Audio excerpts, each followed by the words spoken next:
Bismillahirrahmanirrahim. Assalamualaikum warahmatullahi wabarakatuh.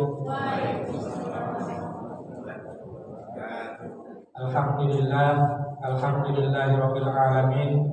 Nahmaduhu wa nasta'inu wa nastaghfiruh wa na'udzu billahi min shururi anfusina wa min sayyiati a'malina. May yahdihillahu fala mudilla lahu wa may yudlilhu fala hadiya lahu. Asyhadu an la ilaha illallah wa asyhadu anna Muhammadan abduhu wa rasuluh la nabiyya ba'dah.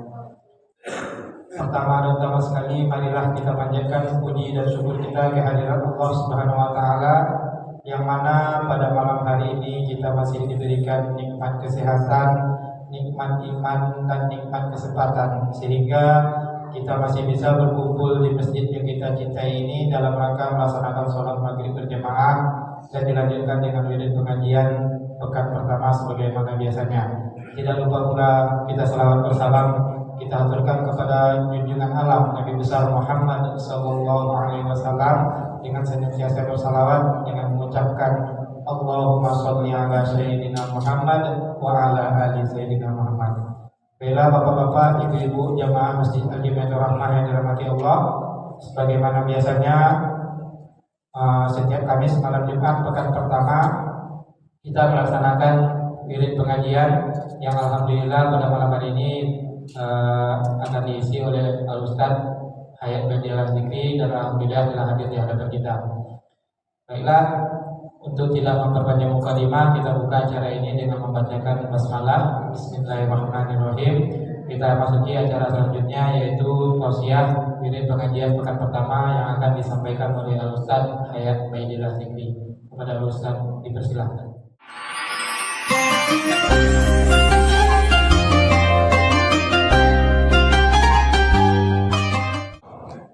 Surat yang akan kita bahas pada maghrib kali ini, kita masih melanjutkan surat yang kemarin selesai Al-Haq. Maka sekarang kita coba masuk surat Al-Kafirun.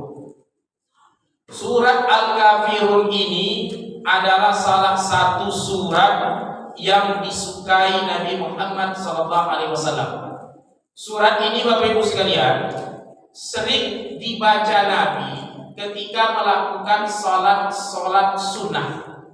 Di antaranya dalam satu riwayat hadis, Nabi ketika salat qobliyah atau salat fajar, qobliyah subuh, itu beliau biasa membaca di rakaat pertama Qul ya ayyuhal kafirun, rakaat kedua Qul huwallahu ahad.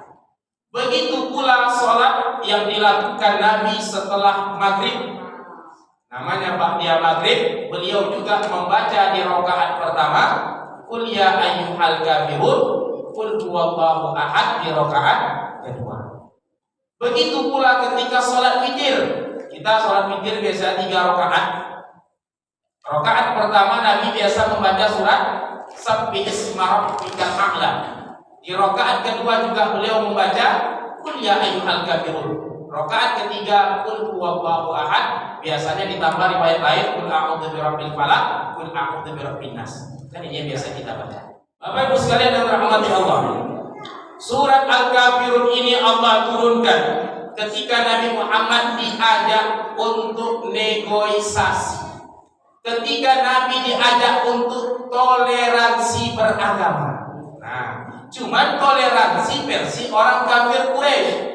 Apa kata mereka? Ya Muhammad, kita daripada ribut-ribut terus, bagaimana kalau kau kami berikan harta yang banyak sehingga kaulah orang paling kaya di kota Makkah? Tidak, kata Nabi. Atau begini saja, kau kami jadikan pemimpin di antara kami, kaulah yang paling tinggi yang menjadi pemimpin kami. Tidak juga, kata Nabi. Atau kalau kau mau menikah dengan siapapun kau mau, kan kami nikahkan. Tidak, kata Nabi. Tidak begini aja. Nah, ini alternatif terakhir. Bagaimana kalau 1 tahun kami ikut ibadah denganmu, nanti kau pula ikut ibadah dengan kami. Nah, itu pula ajak tawar-menawar. Sama bapak biar akur sama kawan kiri kanan, minggu sama waktu gereja, Jumat sama waktu Jumat sholat Jumat detik. Nah, ini tak toleransi nama macam ini.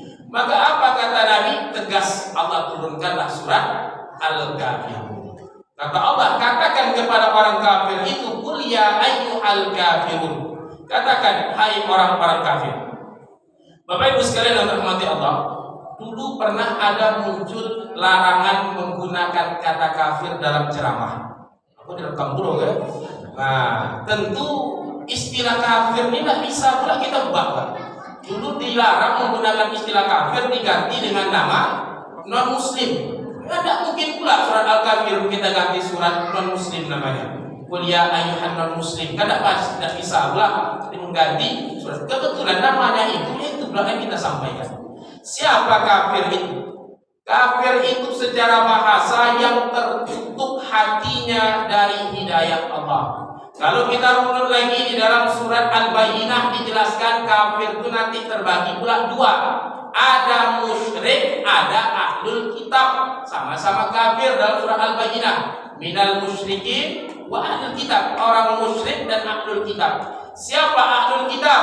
Ahlul kitab itu adalah orang yang dulu pernah diturunkan kitab kepada mereka, tapi mereka melenceng dari ketentuan yang ada di dalam kitab. Siapa mereka? Itu yang disebut dalam surat Al-Fatihah, ghairul maghdubi alaihim waladhdallin. Orang yang Allah murkai dan orang-orang yang sesat. Siapa yang Allah murkai itu satu Yahudi.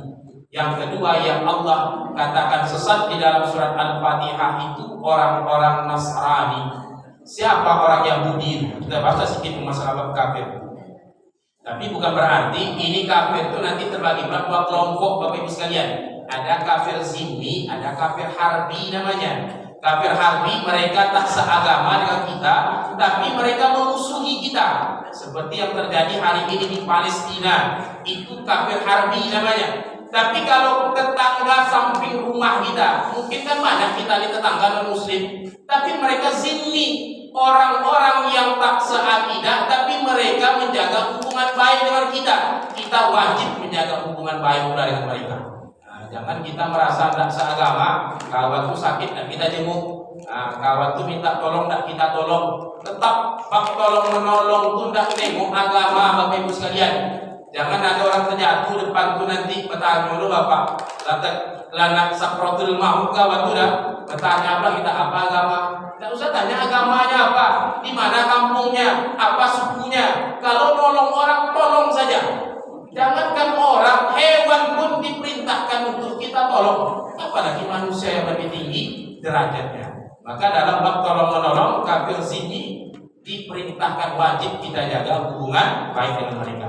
Yahudi itu Bapak Ibu sekalian, mereka anak Bani Israel awalnya, anak keturunan Nabi Yakub. Nabi Ibrahim dalam riwayat disebutkan anaknya sebenarnya 13 orang. Cuman yang disebut dalam Al-Quran 2. Siapa Pak? Ismail, Ishak. Ishak punya anak namanya Yakub. Nabi Yakub alaihissalam dalam bahasa Ibrani disebut Israel. Jadi kalau menyebut Bani Israel artinya anak keturunan Nabi Yakub alaihissalam. Nabi Yakub punya 12 orang anak. Siapa anak Nabi Yakub yang 12 itu? Ada namanya Ruben, Simeon, Lewi, Yehuda, Dan, Naftali, Gad, kemudian Aser, Isakhor, Zebulon, Yusuf, yang terakhir Bunyamin. 12 orang banyak anaknya. Dari 12 orang anak ini kalau tidak tahu Bapak ceritanya baca surah Yusuf. Nah, itulah cerita dari Bani Israel. Awalnya mereka tinggal di satu daerah, Kan'an, sebagai menyebut nama daerah itu Kan'an. Maka ketika mereka tinggal di sana, 12 orang adik-beradik ini, abang-abang Nabi Yusuf itu tak suka dengan Nabi Yusuf.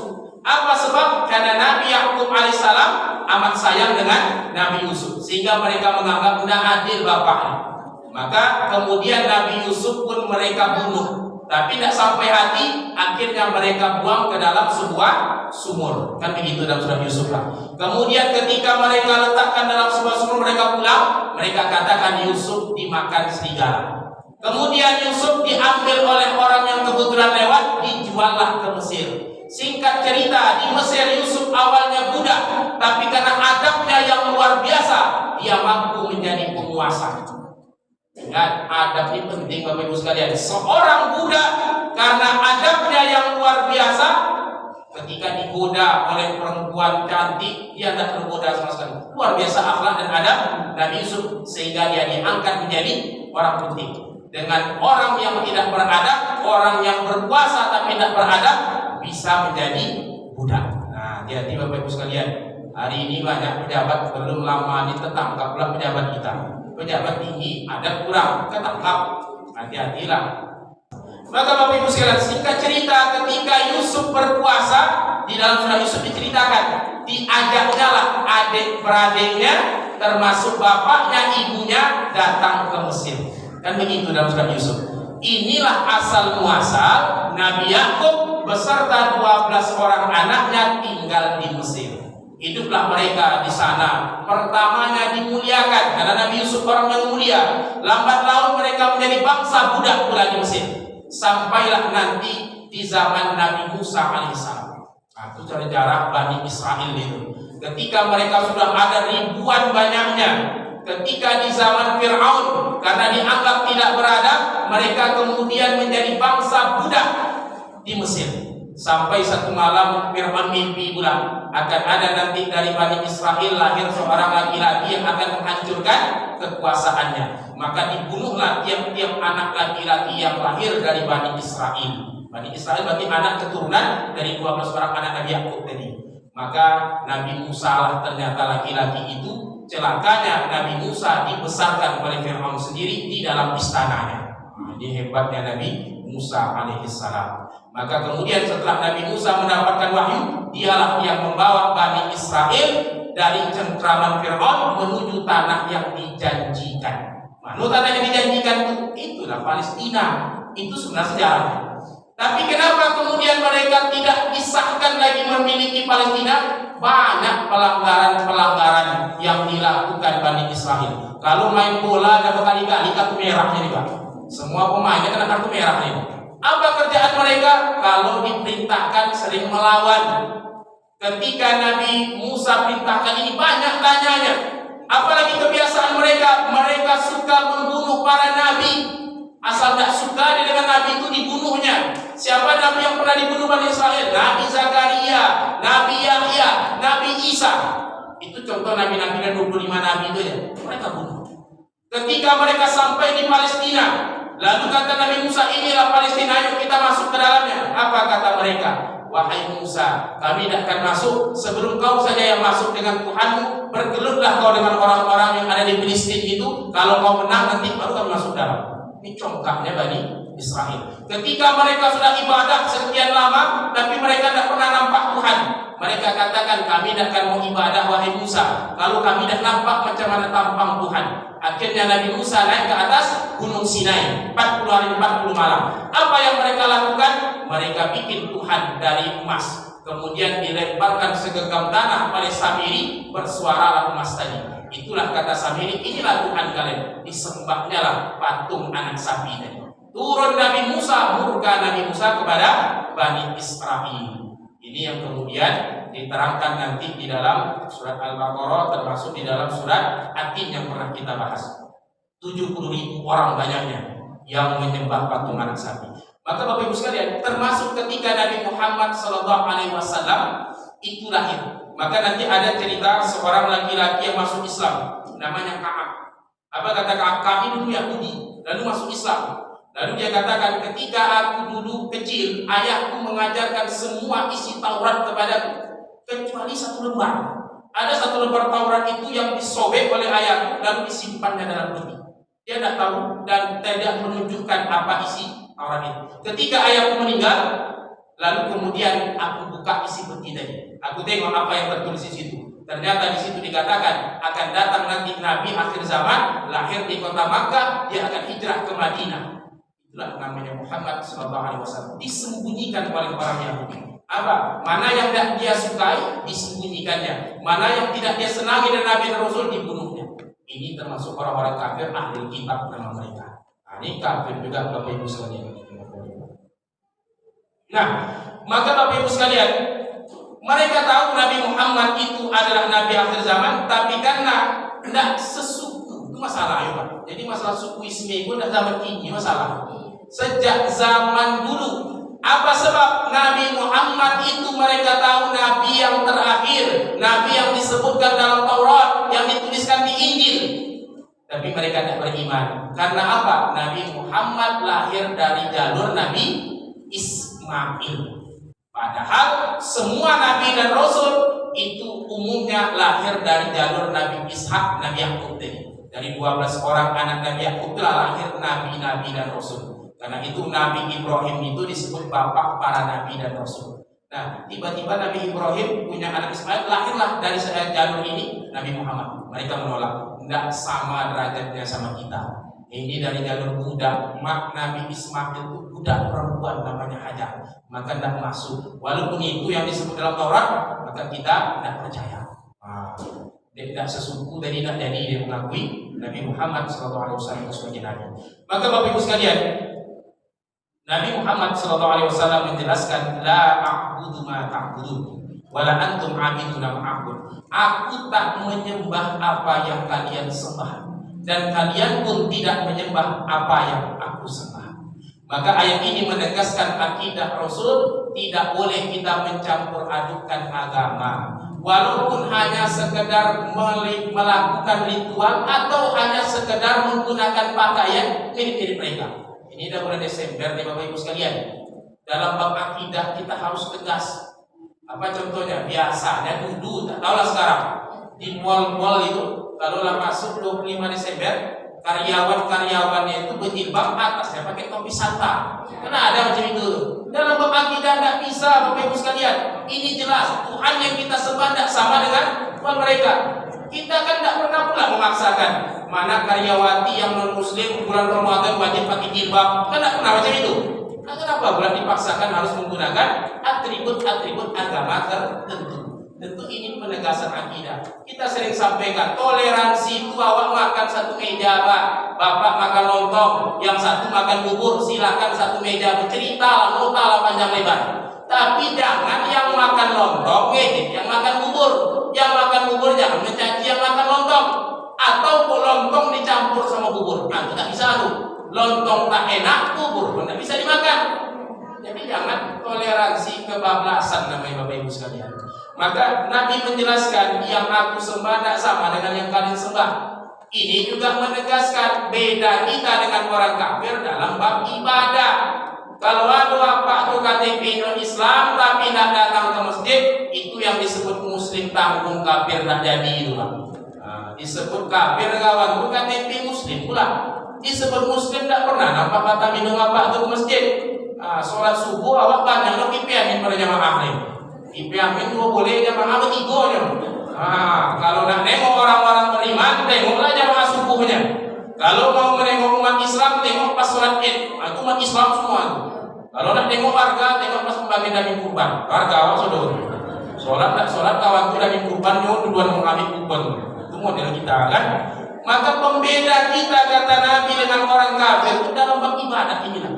Makanya Allah jelaskan dalam surat Al-Kafirun, apa yang disembah tak sama dengan yang Rasul. Pembeda utama seorang muslim dengan kafir dalam bab sholatnya. Maka Bapak Ibu sekalian, kami beberapa kali sampaikan, sholat itu yang wajib nampakkan, yang disembunyikan itu amalan sunnah. Jangan nanti kita masjid 5 kali arah tua ke rumah awak azan tidak pernah dia datang. Satu apa tuh aku tak datang Pak, tidak boleh nampak ibadahku semua orang meriak tu. Mana dia Pak tu dia. Inyo kali musojik sungguhnya datang ke masjid kuliah. Ini sholat wajib, datanglah. Yang disembunyikan itu yang sunnah, itu pun tak harus disembunyikan, tapi lebih baik disembunyikan supaya tidak muncul sifat riya. Sholat tahajud di rumah, itu sembunyikan. Sholat duha, itu sembunyikan. Sedekah biasa, sembunyikan. Zakat wajib bayar sama amil. Kenapa Pak bayar zakat? Yang bertanya amil nanti apa? Itu kayu, tidak pernah bayar zakat mal. Tidak pernah nampak catatan di buku amil zakatnya, bayar amil. Biar nampak kita tuh, biar tidak sukuzon amil zakat nanti tidak pernah bayar zakat Bapak. Muslimnya dah, atau kafir tak jadi belah tadi. Nah, maka Bapak Ibu sekalian, yang wajib itu nampakkan. Jadi nanti sholat berjamaah nampakkan. Jangan yang sunnah tarawih nampak, ini ada masalah. Ini ada bab-bab sholat sunnah yang dianjurkan nampak berjamaah. Tarawih, bulan Ramadan witir, sholat itu sunnah juga. Cuman ini dianjurkan nampak sebagai bentuk syiar Islam. Itu juga boleh kita lakukan. Maka Bapak Ibu sekalian, ini dalam bab sholat. Makanya sebelum sholat, kami juga sering selain mengajar tafsir ini, sekali-kali juga kita tampilkan juga materi-materi fikih Bapak Ibu sekalian. Kami biasa mengajar kitab Fathul Qarib, fikih ibadah. Ini penting juga. Apa sebab? Karena dalam melakukan ibadah itu dua. Caranya benar, kemudian niatnya baik. Caranya benar bagaimana? Belajar. Apa ilmunya? Fikih. Itulah ilmu untuk benar melakukan ibadah. Kalau tidak belajar fikih kita, kata ibu itu yang penting niatnya, tidak bisa, yang penting niatnya aja. Salat ibu itu tegak aja di belakangmu. Orang rukuk dia tegak, orang sujud dia tegak. Selesai orang salam dia tetap tegak di belakang. Apa jadi sholat ibu kok tegak aja ibu? Yang penting niatnya ada ibu. Tidak bisa, yang penting niatnya aja. Caranya juga harus benar. Maka mengimani surat Al-Kafirun, pelajari fikih bagaimana cara ibadah kepada Allah. Cara puasa macam mana, cara haji. Kemarin sudah ada kita cara menyelenggarakan jenazah. Ini bagian-bagian dari ta'abbud kita kepada Allah Subhanahu wa taala. Maka ayat selanjutnya wala ana abidun ma abadtum wala antum abidun ma a'bud, ini tauhid pendekaran saja kata para ulama, bahwasanya Nabi mengatakan aku dulu tak pernah menyembah apa yang kalian sembah, dan sampai kapanpun aku juga tak pernah akan menyembah apa yang kalian sembah, dulu dan sampai kapanpun kata Nabi. Itu penekanan ayat yang kelima. Di akhir ayat kata Nabi Muhammad SAW menyampaikan ayat ini, lakum dinukum waliyadin. Bagi kalian agama kalian, bagi kami agama kami.